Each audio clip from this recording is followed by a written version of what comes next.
20শে জুলাই আমার ছেলে গুলি খেয়ে মারা যায়। 29শে জুলাই আমার ছেলের বউ মারা যায়। আমার ছেলের শোক সইতে না পাইরা আমার ছেলের বউ মারা যায়। আম্মু, তুমি শুধু আমার কথাই ভাবলা? আমার কত ভাইয়েরা রাস্তায় বসে আছে, ওরা আন্দোলন করতেছে, না খেয়ে কত কষ্ট করতেছে। তুমি তাদের কথা ভাবো না, শুধু আমার কথা ভাবো? তুমি আমাকে আম্মু আটকে রাখতে পারবা না। আমি ঠিকই ছাত্রদের পাশে, আমার ভাইদের পাশে আমি থাকবো, আমি যাব। আমার ছেলে আমার কথা শুনে নাই।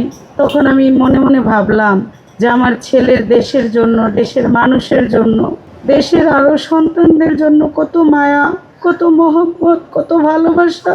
তখন আমি মনে মনে ভাবলাম যে আমার ছেলেকে আমি আর আটকে রাখবো না, ও আন্দোলনে যাক। উপর আল্লাহ চাহে তো ওকে বাঁচিয়ে রাখবে, আর না চাহে তো ও শাহাদাত বরণ করবে। আমার মনে মনে আমি সেটাই ভাবছিলাম।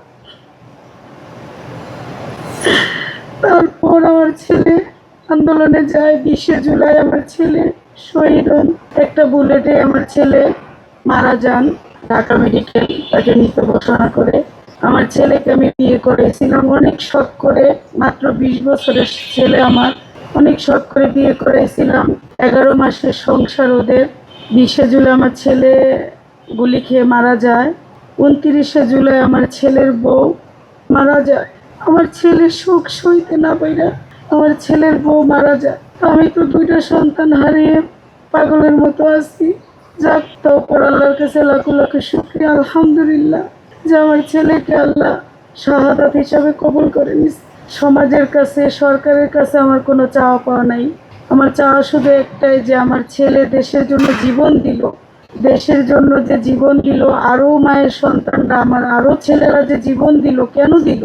এই দেশটা যেন পরিবর্তন হয়, দেশের মানুষ যেন ভালোভাবে চলতে পারে, থাকতে পারে, জুলুম, অত্যাচার, গুম, খুন কোনো কিছু যেন না হয়, স্বাভাবিক থাকে সবকিছু। তো দেশ কিন্তু পরিবর্তন হইল না, ওই বৈষম্যই রয়ে গেল।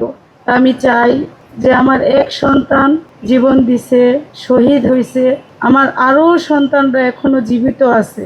আমি মা হয়ে ওই সন্তানদের জন্য দোয়া করি, যেন ওদেরকে আল্লাহ এতটুকু শক্তি দেয়, হিম্মত দেয়, সাহস দেয়, যেন দেশের জন্য ইনসাফের পথে ওরা লড়তে পারে, ওরা ইনসাফ কায়েম করতে পারে। আমি মা হয়ে দোয়া করি।